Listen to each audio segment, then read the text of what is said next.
So it has been a quick little minute since the last episode. I've been taking a little bit of a creativity break, but my intuition really told me to sit down and record this episode today, so hopefully it resonates with some of you guys. And what I really wanted to touch base on here is choosing the lens through which you see the world. And if this makes no sense to you, stick around. I'll definitely dive further into this in the episode. And what I mean by this is that, the way that we perceive the world, the things that we see outside, the way that they affect us, all of those things, right? The lens through which we're looking at.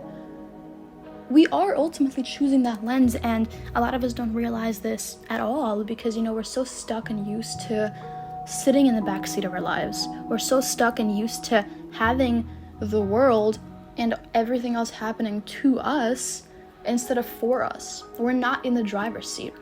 And once you kind of become aware, because ultimately until you become aware, there is nothing you can do about it. But once you have become aware and really taken control and stepped into that driver's seat of your life and you got out of the back seat, you're able to choose the lens through which you see the world. You're able to choose how the world is perceived to you, right? Whether that's one of love and fulfillment and joy, or one that's unfair, unjust, angry, sad, depressed. And you likely have seen both of these different perceptions from people in your lives, right? I'm sure you've seen people who are just blissfully happy all the time, and no matter what's happening, whether it's in their lives or just in the world in general, they step outside and they are so happy and so ecstatic, and they just see the love and the beauty of everything. And on the other hand, I'm sure you have many people, probably significantly more than the former, who maybe live in a depressed state, live in victimhood, whatever it may be, and is ultimately leading them to see the world as a really unjust, unfair, evil place. And, both of these people were both looking at the same thing. Isn't that crazy? Is that everything that we know, and I don't mean we as a society, as humanity, I mean we as in you and I, your friends, your family, just us as individuals. Let's take me. Everything that I know, every single thing that I am able to conceptually and logically understand to be life is everything that I have been able to experience through my five senses. Everything that I've been able to smell, touch, taste, feel, hear. Did I miss one? I don't know. But that is all that I know the world to be. That is all that I know life to be. Everything outside of that I have no awareness of until I become aware of it, of course. But here's where I'm trying to go with this. Every single thing I know to be true to life is simply the things that I'm able to experience through my five senses. Everything that I'm able to experience on this physical three-dimensional existence. There's obviously, way more metaphysics into this and the experience of other things and, fourth, fifth dimensional, but we're going to stick with our five senses just so I can kind of explain deeper this idea of choosing the lens. And we'll definitely talk about these other things in later episodes, but we've kind of covered now, right? So everything that I know is everything that I've ever experienced. Now let me give you guys an example to really cement what it is that I'm trying to say here. Say you and I are walking down the street, right? We're great friends, we're hanging out, whatever. You're in a loving, blissful, joyous, beautiful honeymoon stage of a relationship right now. It's not only is it so blissful and amazing to you, but it's also taking up your entire world right now. It's most of what you think about, it's most of what you feel, but you're blissfully, joyfully happy. And at the same time, me, your friend, I just got out of a toxic relationship, or perhaps I still am in a toxic relationship. My partner had just cheated on me, whatever the case is. I'm having a lot of just turmoil in my life, and that turmoil is affecting me to the same degree that your joy is affecting you. And so the way that most of what you feel, most of what you are thinking about is these happy emotions, I'm still feeling to that same degree, but I'm feeling the anger and the depression, the sadness and the loneliness, and that's taking up my world too. The way that the joy is taking up your world. And so here we are now, right? You and me walking down the street with our physical senses, right? With our 5 senses, you and I are experiencing exactly the same thing. Physically. Intellectually. We see the same things. We see the same shapes. We smell the same smells. We hear the same sounds. You're walking right next to me, and yet we are having such vastly different experiences. And that's the lens, right? That's where the lens comes in, and why it's so important in not only becoming aware of it, but also choosing one and being conscious in that choice, because ultimately you are always choosing a lens through which you see the world, whether you do that consciously or not.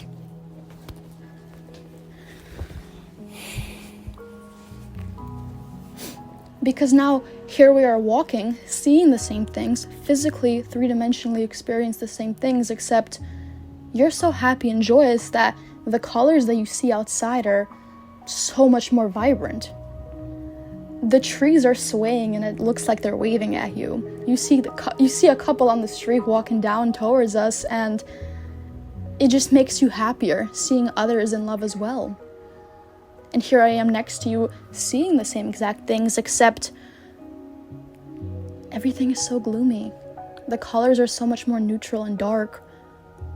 The wind that you saw swaying the trees, waving at you, I experienced that as cold, frigid wind as the winter is coming. The darkness is coming. I see that same couple that you saw next to me, and instead of joy and love that you feel and experience, it only makes me angrier and sadder and more lonely. Is sadder a word? Maybe I mean more sad. But anyway, we're seeing the same things, but we're not even experiencing close to the same thing, and yet we're right next to each other. That's the lens. You're looking through the lens of love.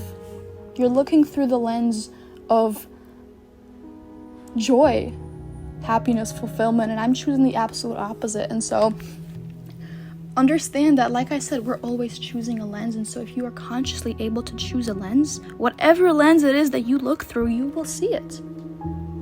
You will see it. My whole life can be turned upside down. Lose everything that I have, turmoil everywhere, and yet if I'm consciously in a state of bliss and love, and that's how I see the world, those problems are not problems for me. I see them as loving things happening for me for whatever reason it may be, right? We're not going to go too deep into that, but you and I walking down that street, we are living in completely different realities, because although the world is still the same, I'm not even seeing color the same way you're seeing color. I'm not smelling sense the same way that you're smelling sense, simply because of what's going on within our mind. And so it has such an important factor, if not the most encompassing factor, of how life plays out for you. If you're anything like me, and when I like to go on walks outside, I would listen to my music in my headphones and blast it really loud, really feel like I'm in a movie. And if you've ever done this before, I'm sure you have, you ever change the song that you have playing, and perhaps you had something really upbeat and then you have something slower, whatever, different types of music, and depending on what song is playing as you're walking down the street, depending on that song, your state of being completely and utterly is altered. If I'm listening to a happy, upbeat, club song, I feel like it's summer, I'm on vacation, whatever it may be. I have that energy of that song permeating through the experience of my walk. Now, ultimately, I could be also walking down that same street, listening to Adele or, breakup music, sad music. And so now that same exact experience, physical experience that I'm having is completely different. Completely and utterly, my entire state of being has been altered because the song that I'm listening to is now slightly different. And so this really solidifies kind of this idea of the lens, right? we are choosing the lens through which we see the world. Whether we are doing this consciously or whether we're doing this unconsciously, we're doing it nevertheless. And so if you're someone who, and believe me, I definitely used to really see the world this way when I was deeply depressed and deeply in turmoil. I would step outside and all I would see is darkness, and not a really physically darkness, but it was this veil. It was this veil of darkness, or veil of just depression and loneliness covered over everything. And ultimately now I'm walking outside and ecstatic about everything that's going on. So happy to see this whole world thriving. You know, the trees really do wave at me. But they're waving at me because I perceive them to be so, right? So I'm gonna kind of leave you guys off here, but you know, this lens, these glasses through which we see the world are inevitable. We cannot escape it. Understand, the world you're seeing is not the world that anybody else is seeing. Every single one of us is living in complete and utter different realities. There's not a single other human on this planet who is experiencing the world exactly as I am. Because no other human is having the same beliefs, thoughts, and emotions that I'm having. Every single thing that's happening in my mind is being portrayed to the world. I really like this idea. It came to me quite recently, actually, where whatever's happening in my mind, or really whatever's happening in my life, everything that is my life, that I know to be my life, is a complete and utter reflection of everything in my head. When I listen to music, a lot of the time, I could both hear the words, hear the lyrics, and while I hear the lyrics, I also kind of see the song in my head. I think there's a word for it, I don't quite know what it is, but I would be able to see the song in my head, and I'm also hearing the words in my ears. And it's the same song, and yet I'm able to perceive it in two different ways, through both sounds and pictures. And that's kind of how your life is, where you are able to experience your life both in your mind and physically in front of you. The only really issue is here, we aren't aware that the life that you're experiencing is just a manifestation of your mind.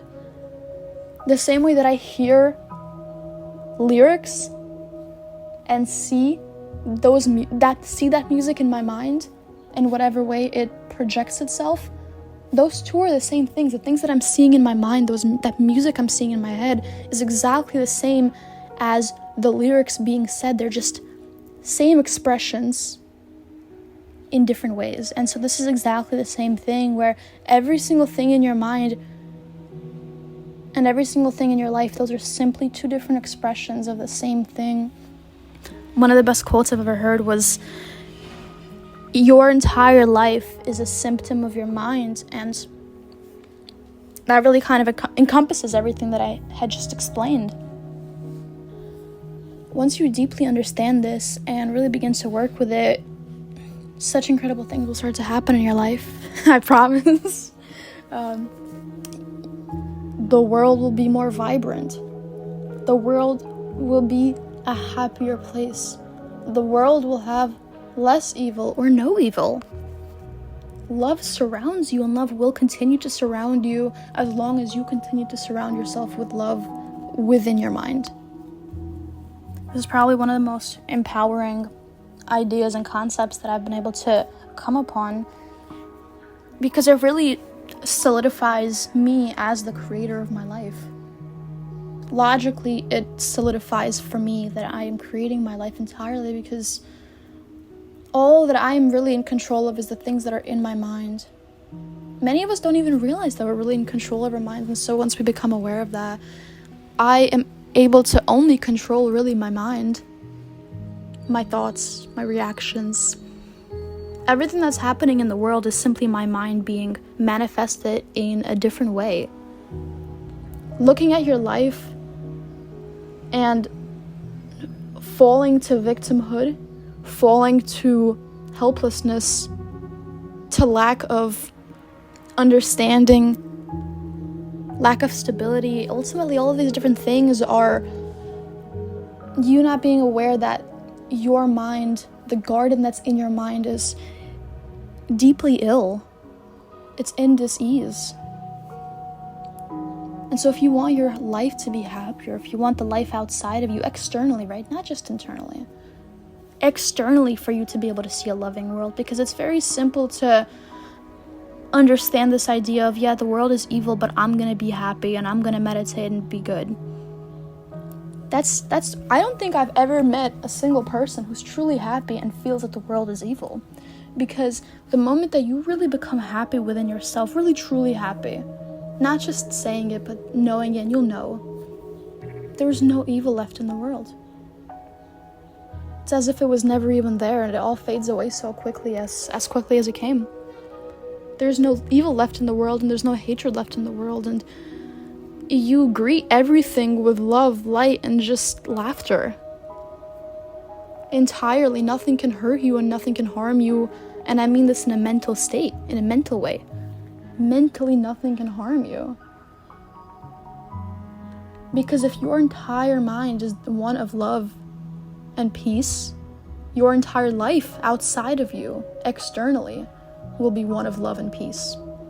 And so if you're experiencing a lot of turmoil outside, or you're having a lot of external issues, not depression within yourself, not loneliness within yourself, but things outside of you, in your external life that seem to be out of your control, understand that it's entirely in your control, and not only is it in your control, but you created those events for yourself. And that sounds really, really harsh.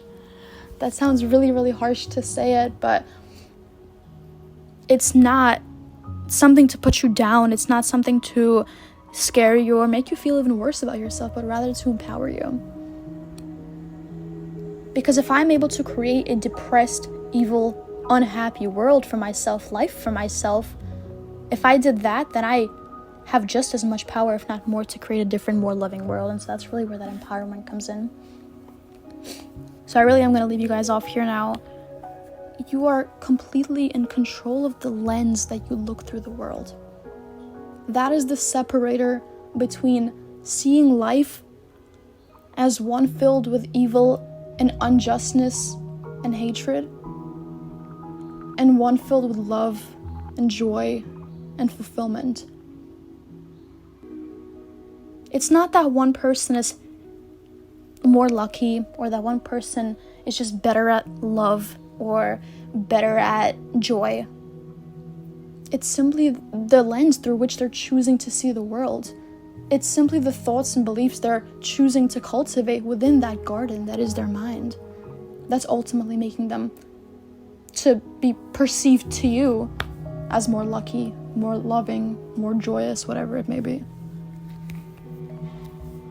And so this outside change, this external change, ultimately starts within. Don't even try. I would honestly say, don't even bother trying to change the outside world, because the outside world is simply projecting what you have inside. If you want to change the outside world, you have to change the inside world first. And it's so hard to do that because so many of us are afraid to dive into these questions that arise within us. They scare us, these existential questions. Who am I? What am I doing? All these different things. But